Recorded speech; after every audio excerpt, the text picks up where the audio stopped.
Plus, I was getting close to 50 years old, and I just didn't want to start at the bottom again. And so I said, well, why don't you go back and work in the machine room? And, well, no, I really don't want to work in the machine room after doing the things that I've done. And so I just decided, well, I'm going to make a change. So with an old friend of mine, we started a small marketing business doing advertising and websites for radio stations. And I ended up making a lot of banner graphics for West Coast radio stations for a few years. And when that petered out, I had moved to the Palm Springs area. I met my wife. She had a small photo shop that did printing and photography and all that sort of stuff. And so she needed some help. And so I said, well, I'll be glad to come on it because I've been a photographer all my life. And so I use my photographic skills and then also my Photoshop skills. And so I've done a lot of archival retouching, repairing damaged photographs of people that have the tear across their face, and generate the fix to where you can't even see it anymore. And to me, Wow.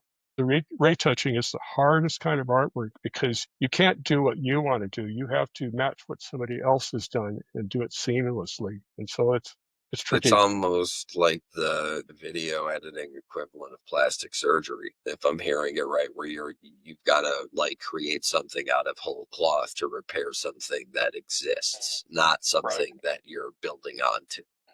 Yeah. So that the Photoshop business was great until cell phones came out and everybody said, well, we don't need to have you to do our family photos. We can do it on our phone. So that it's time to leave that business. But it did give me some skills.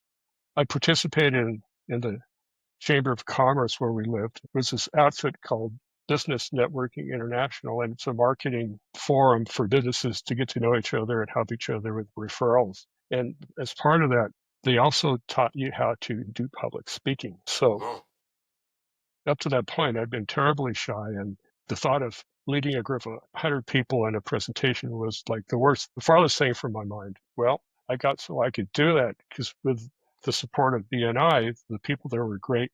And it was like somehow I lost the fear of failure. And so I could go in and do a production. And if I messed up, so what? Just move on. It's no big deal. And so it's a confidence builder. And so I was able to be president of the Chamber of Commerce for a year, and that was a big achievement for me.